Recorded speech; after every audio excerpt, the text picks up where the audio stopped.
Chicago sleeps under city lights, but beneath the calm, monsters move in silence. A train becomes a furnace of terror. A garage turns into a lover's grave. An apartment hides a butcher's secret. And a home burns for the price of revenge. Now, decades behind bars can cage the guilty, but they'll never resurrect the voices they silenced. Because in this city, memory is the only form of justice that never fades. And this is Inside Chicago's Notorious Black Killers, Shocking Murders, and True Crime Documentary. Welcome back to Justice Reversed, where real crimes meet real justice. Number 1. Lawrence Reed. They called it one of Chicago's most disturbing attacks. A man with 72 arrests, free again, turned gasoline into a weapon. On the 17th of November 2025, a Blue Line train cut through downtown Chicago. Among the passengers was 26-year-old Bethany Magee, returning home after work. Seated a few feet away sat 50-year-old Lawrence Reed, a man already known to Chicago police for 3 decades of arrests and violence. What unfolded inside that train would ignite a national debate about crime and public safety. Security footage later revealed Reed visiting a gas station minutes before the attack. He filled an iced tea bottle with gasoline, walked calmly toward the station, and boarded the train heading west. Witnesses would later describe his face as blank, expressionless, as if disconnected from reality. Magee, unaware, sat quietly scrolling through her phone. Without warning, Reed approached, uncapped the bottle, and poured its contents over her head and shoulders. The pungent smell filled the car before anyone could react. When Magee stood to escape, Reed struck a lighter. Flames erupted instantly, engulfing her in seconds. She screamed and rolled on the train floor as the fire consumed her clothes and skin. Reed stood nearby, silent, watching. The train slowed at Clark Lake Station, and as doors opened, Magee stumbled out, still aflame. 2 passengers rushed forward, smothering the fire with their jackets. Reed exited moments later, blending into the station crowd before disappearing into the night. By morning, federal investigators had a suspect. Surveillance videos, matching clothing, and burns on Reed's right hand led police directly to him. Officers arrested him at his Maywood residence, where he appeared dazed but unremorseful. Inside his apartment, they found traces of gasoline, a melted lighter, and clothing still reeking of smoke. Investigators soon uncovered a troubling history. Reed had been arrested 72 times, convicted 15, and was already facing charges for violent assault. Despite prosecutors' warnings, a judge had released him under electronic monitoring. Records showed repeated curfew violations in the days before the train attack, alerts ignored until after the flames spread. During questioning, Reed shouted disturbing phrases linked to the attack, confirming his identity.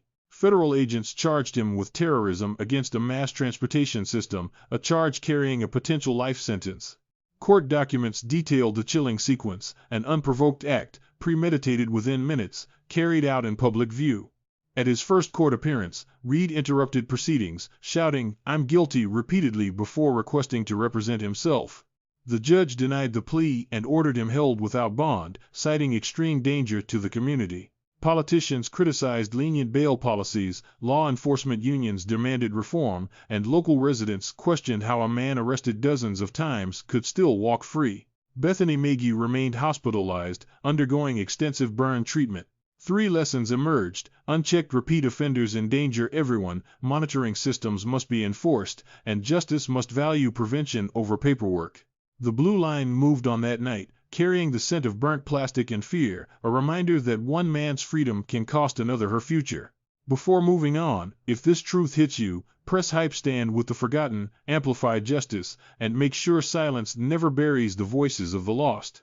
Number 2. Lawrence Boyle.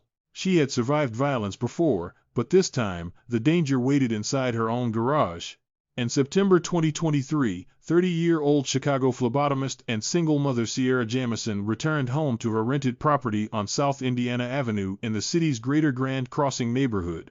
She had just finished her shift and was preparing to park her Jeep when, without warning, her life ended inside a space she thought was safe.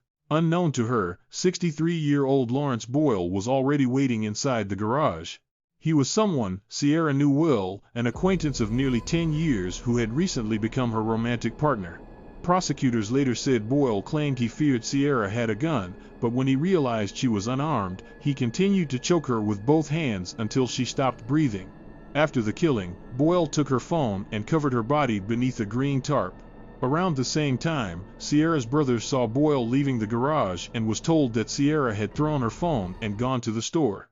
The family grew suspicious when she failed to answer calls. Roughly an hour later, her mother, Alice Jamison, went to check the garage herself. Lifting the tarp, she discovered her daughter's lifeless body. Detectives arrived at the scene and quickly pieced together the timeline. Surveillance footage and witness statements identified Boyle as the last person to see Sierra alive. When questioned, Boyle called his ex-wife and confessed to the strangulation. 2 days later, on September 20, he turned himself in at a Chicago police station. He was charged with first-degree murder and ordered held without bond. The investigation revealed a violent history that raised questions about how Boyle remained free.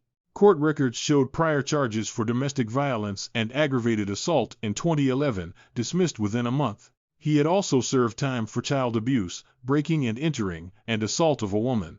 Despite that history, Boyle had lived quietly in Illinois, re-establishing contact with Sierra after years apart. Evidence from the scene, including fingerprints, phone data, and Boyle's own confession, confirmed the events of that evening. Prosecutors emphasized that the attack was deliberate, motivated not by self-defense but by control.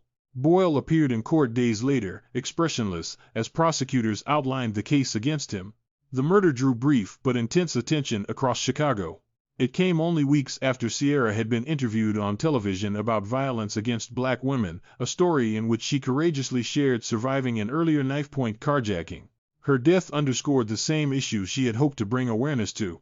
The trial remains pending, and Boyle continues to be held in Cook County custody. Friends launched a fundraiser to support Sierra's 6-year-old son, who has a medical disability, while her mother publicly demanded life imprisonment for the accused. 3 lessons stand clear. Trust does not equal safety, prior violence predicts future danger, and ignored warning signs cost lives. One woman's voice against violence was silenced, but her story now echoes as proof of its urgency. Number 3. Genesis Silva. She trusted the wrong man, and it cost her everything. Love turned lethal inside a quiet Chicago apartment. In June 2023, 33-year-old Brittany Battaglia, a free-spirited Chicago woman known for her kindness and optimism, vanished after telling her roommate she was heading to Logan Square to cook dinner for her boyfriend, 34-year-old Genesis Silva. She planned to attend a party later that night but was never seen alive again. When she stopped responding to calls and missed her scheduled flight, friends and family knew something was wrong. 2 days later, Chicago police traced her last known location to Silva's apartment. As detectives arrived, Silva walked out carrying a red and black backpack, got into his car, and drove away. Officers stopped him nearby and escorted him back to the residence. Inside, the scene raised immediate suspicion: cleaning supplies, garbage bags, and a tarp stretched across the kitchen floor. While detectives examined the area, Silva slipped away, attempting to re-enter through a rear stairwell before being detained. A warrant was issued the next morning. Detectives returned and found a large duffel bag in Silva's bedroom. Inside was Brittany's body. The medical examiner ruled her death a homicide, citing multiple sharp force wounds. Her head was almost severed. Evidence pointed to deliberate concealment.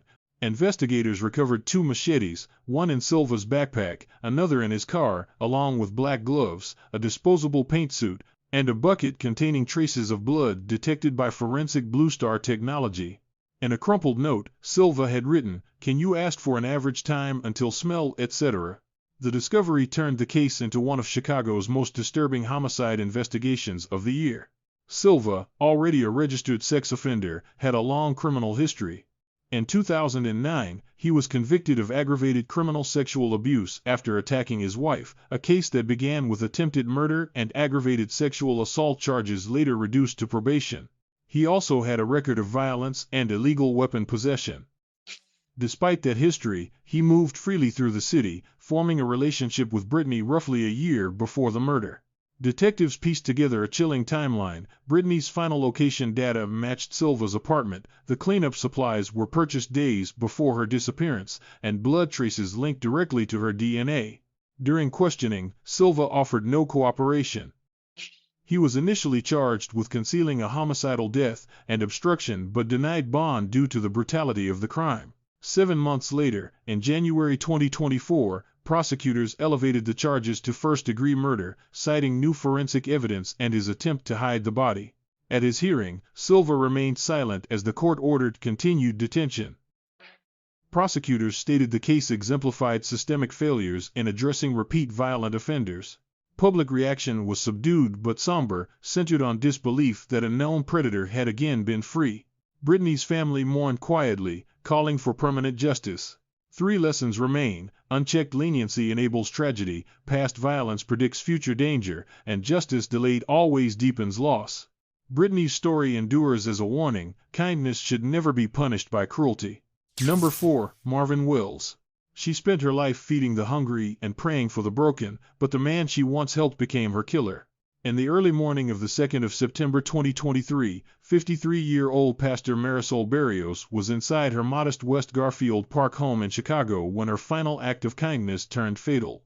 Known for running a community food pantry and helping struggling neighbors, Barrios had often offered meals, money, and prayer to 59-year-old Marvin Wells, a man she believed deserved another chance. But that belief would end in betrayal. Shortly before 8 a.m., police say Wells forced his way into Barrios' residence on West Adams Street. Investigators believe the home invasion was motivated by robbery. Inside, he attacked her with extreme violence, beating the pastor to death. There were no signs of a prolonged struggle, only the chaos left behind by a brutal assault. Barrios' youngest sister discovered her body later that morning, calling 911 in shock. As police canvassed the area, a car crash miles away provided the first lead.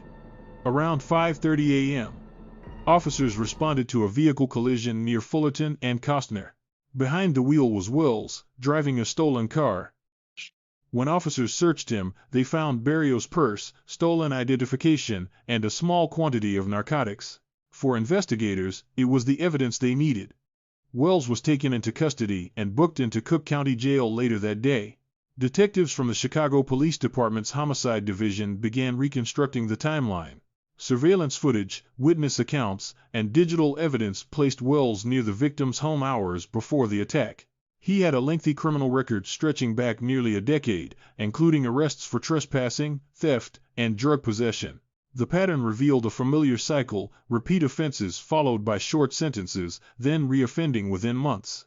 Inside the house, forensic teams found clear signs of forced entry and traces of blood consistent with a violent confrontation. Nothing in the scene suggested a planned robbery; it appeared opportunistic and fueled by desperation. Investigators concluded that Barrios likely recognized her attacker, as there were no defensive injuries suggesting she initially resisted. Prosecutors later described the murder as both senseless and personal. By September 4, Wells faced a long list of felony charges: first-degree murder, home invasion, armed robbery, possession of a stolen motor vehicle, and possession of a controlled substance. He appeared briefly in Cook County Bond Court, where a judge denied bail, citing the extreme danger he posed. Authorities confirmed he had been arrested numerous times since 2015 but never faced long-term incarceration. The community that Barrios served responded with disbelief and grief. Church members organized a vigil at Grace and Peace Church, lighting candles and praying for justice. Family members spoke of heartbreak, calling the killing an unforgivable act. 3 lessons remain: blind mercy can invite danger, repeat offenders must face real accountability, and community safety depends on decisive justice. Her light guided others, and its loss left a silence no sermon can fill. Number 5. Genove Martin. He marched against gun violence, then became its victim, struck down by the weapon of a friend he trusted. On the 31st of July 2020, Caleb Reed, a youth activist and outspoken leader for Voices of Youth in Chicago education, walked with friends through West Rogers Park. He had gained attention for calling to remove police from schools and redirect funding toward mental health support for students facing trauma. That summer afternoon, his passion for change collided with the very violence he hoped to end. Around 1 p.m., Reed and 3 friends, including Genove Martin, were heading down the 1900 block of West Granville Avenue when a gray Chevy Malibu slowed beside them. Martin, walking ahead, turned toward the vehicle several times. Surveillance footage later showed him pulling a handgun from his pants and firing multiple rounds toward the car.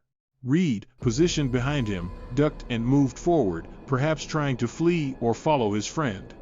In that chaos, Martin fired one last shot over his shoulder. The bullet struck Reed in the forehead. He collapsed instantly. The Malibu sped away as bystanders screamed. Reed was rushed to St. Francis Hospital in Evanston. Despite emergency care, he died 2 days later. Prosecutors later described the incident as a reckless act fueled by fear and poor judgment rather than intent. Detectives analyzed nearby cameras, tracing the group's movements and the trajectory of each shot. They identified Martin through still images and witness accounts. On August 30, nearly a month later, police arrested him near South State Street. When questioned, Martin initially denied firing the gun, claiming occupants of the Malibu had shot Reed. Detectives presented video evidence showing Martin aiming and pulling the trigger. He reportedly had no response. Martin was charged with first-degree murder and held on a $300,000 bond. During his September 1 hearing, Judge John Light Jr. described the case as a tragedy on so many levels. Defense attorneys argued the shooting was accidental, noting that Martin had been accepted to college and once survived a shooting himself. The Chicago Community Bond Fund paid his $30,000 deposit, securing his release under electronic monitoring. In December 2020, prosecutors sought to revoke his bond, but Judge Angela Munari-Petrone denied the request and kept him under house arrest. As the case moved forward, charges were adjusted to reflect the circumstances of the killing. After a full trial in September 2022, jurors convicted Martin of 2 counts of second-degree murder. On October 13, Judge Petrone sentenced him to 18 years in prison, granting credit for more than 2 years spent in custody and under monitoring. The verdict closed a case that shook Chicago's activist community. Voice mourned Reed as a fearless leader who fought to end the same cycle of violence that claimed him. 3 lessons echo: careless gun use destroys futures, violence spares no side, and reform means more than rhetoric. Caleb Reed's message lives on, spoken now through the silence his death left behind. Number 6. A group of male offenders. It began as a luxury store robbery, but ended with the death of an innocent man who never saw it coming. Before dawn on the 11th of September 2025, chaos erupted in Chicago's Gold Coast district. A stolen pickup truck smashed through the glass storefront of the Louis Vuitton boutique on East Walton Street. Surveillance footage captured a crew of masked individuals running in and out, arms loaded with handbags and designer clothing. In less than 2 minutes, nearly $700,000 in merchandise vanished. Witnesses later described the scene as coordinated, fast, and ruthless. The offenders fled in several vehicles, leaving the wrecked truck behind. As police units responded, one of the getaway cars, a black Kia Stinger, sped south on Michigan Avenue. Investigators allege it was driven by 30-year-old DeJuan Wingard, leading a group that included Darius Bowdry and Keller McMillan. The Kia accelerated through intersections at over 77 miles per hour, weaving through red lights. Near East Ohio Street, it slammed into a Honda CR-V driven by 40-year-old Mark Carlo Arcetta, a Skokie resident on his way to his final shift at Northwestern Hospital before paternity leave. The impact crushed the front of the CR-V and threw debris across the intersection. Paramedics rushed Arcetta to the hospital, but he was pronounced dead shortly after arrival. 5 occupants from the Kia were pulled from the wreckage with non-life-threatening injuries. Among them were Wingard, Bowdry, and McMillan. Inside the car, officers recovered stolen Louis Vuitton merchandise, a loaded firearm, and ammunition. Another vehicle from the theft crew, an Infiniti Q50, attempted to flee south on DuSable Lakeshore Drive. When its tires blew out near Roosevelt Road, it veered across lanes, jumped a concrete barrier, and came to rest against the embankment. 2 occupants, 22-year-old Anthony Hemphill and 19-year-old Keith Perkins, were caught nearby after attempting to escape on foot. Stolen goods were found scattered inside the wrecked Infiniti. 2 other participants fled and remain unidentified. Detectives from Chicago's major accidents and organized retail crime units reconstructed the timeline using traffic cameras, license plate readers, and witness footage. By that evening, police had connected all 7 men to the smash and grab and subsequent fatal crash. Their charges reflected the full scope of the operation: first-degree murder, burglary, theft, reckless homicide, and weapons violations. Authorities said only $270,000 of the stolen merchandise was recovered. The defendants, Wingard, Bowdry, McMillan, Alton Jackson, Harvey Fisher, Hemphill, and Perkins, faced initial hearings in Cook County Court.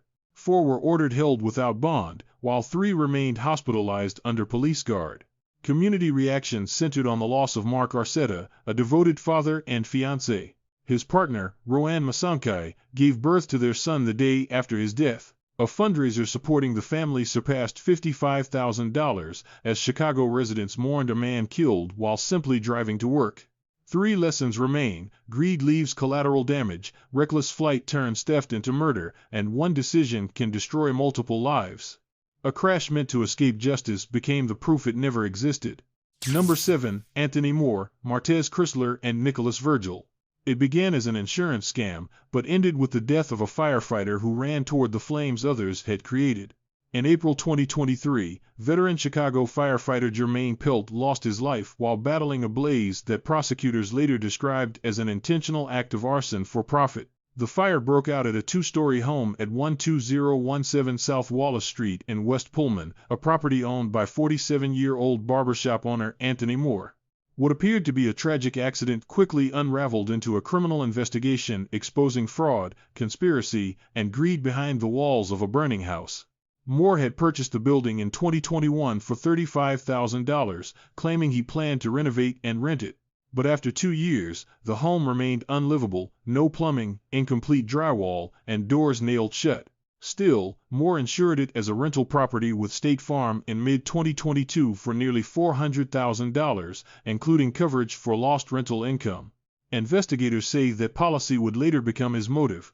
On the 4th of April 2023, at around 3:40 a.m., 2 men, identified as 22-year-old Martez Cristler and 37-year-old Nicholas Virgil, were allegedly captured on surveillance video walking toward the duplex. Moments later, a bright flash illuminated a nearby work truck. Prosecutors believe they used scented hand sanitizer as an accelerant, a liquid that ignites fast but smolders before bursting into flame. About 2 hours later, smoke began to rise from the property, triggering multiple 911 calls. When firefighters arrived, the building was fully engulfed. The flames spread quickly to the adjacent residence, where Jermaine Pelt and his crew were working to contain the fire from the attic. As conditions deteriorated, an evacuation order went out. Seconds later, Pelt went down. His team rushed back in and found him face down beneath debris, his mask dislodged.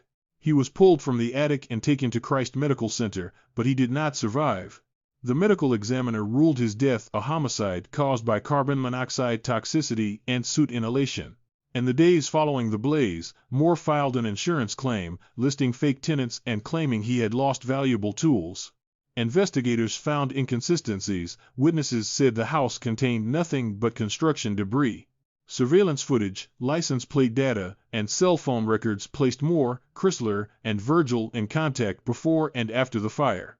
In a dumpster outside Moore's barbershop, agents discovered empty 2-liter bottles of hand sanitizer and paperwork bearing his name.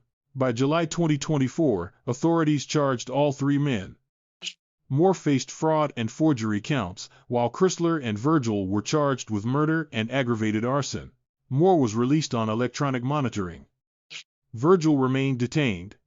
Cristler was later released after a 72-day detention when prosecutors dropped all charges with prejudice. At their first court hearing, firefighters filled the gallery in silent tribute. Pelt's family stood alongside his colleagues, united in grief for a man remembered. 3 lessons remain: greed disguises itself as opportunity, fraud often ends in tragedy, and heroes pay the highest price. Jermaine Pelt's courage burned brighter than the fire that took him. Number 8. Lontray Clark. He couldn't handle heartbreak, so he answered it with fire, and 4 innocent lives paid the price. On the 26th of June 2025, a 3-story apartment building in Chicago's Austin neighborhood erupted into flames, claiming the lives of 4 people.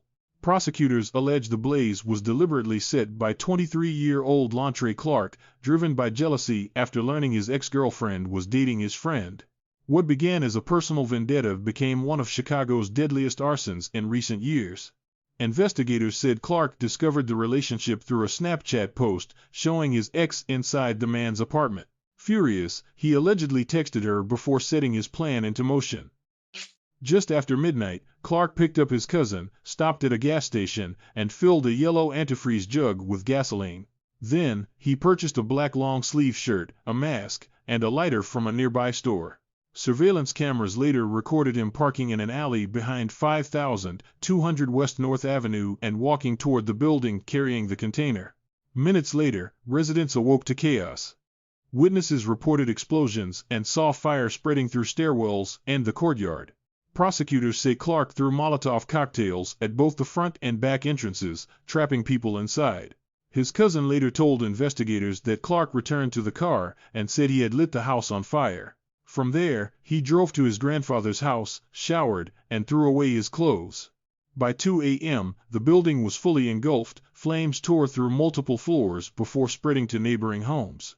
Among the dead were 32-year-old Regina Henry, her son Jason, her sister, 28-year-old Destiny Henry, and 76-year-old community journalist Brad Cummings. Destiny had escaped but ran back into the burning home, believing her son was still inside. He had already been rescued by firefighters but remained hospitalized with severe burns. More than 140 firefighters responded, pulling survivors from windows and battling flames that raged for hours. Investigators later determined the fire started in several locations and involved incendiary devices made with hand sanitizer as an accelerant. Surveillance footage, cell phone data, and witness testimony tied Clark to the scene.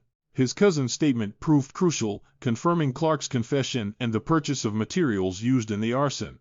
On the 9th of July 2025, police arrested Clark in Springfield, Illinois, after a statewide search. He faced 19 felony counts, including 4 of first-degree murder, multiple counts of aggravated arson, and 2 of attempted murder. During his first court appearance, Judge Shauna Boliker denied bond, calling his actions a brazen disregard for life. Prosecutors described him as a danger to the public, noting prior firearm offenses and active warrants. Clark was ordered held without bail pending trial. The Austin community mourned deeply. Families of the victims attended vigils. Local officials condemned the act as heartless and called for accountability in a tragedy sparked by personal rage. 3 lessons remain: unchecked anger leads to ruin, revenge destroys innocence, and love never justifies violence. A broken heart turned to vengeance and burned an entire family away. In a city built on resilience, these stories reveal the darkness still hiding in its streets, killers driven by greed, obsession, or rage. But behind every case, there's more to uncover: the failures that allowed them to strike, the victims who deserve better, and the justice still fighting to catch up. And if you want to stay one step ahead of the next breaking case, make sure to subscribe to Justice Reversed and turn on the notification bell, because the next story is already unfolding, and you'll want to hear it here first.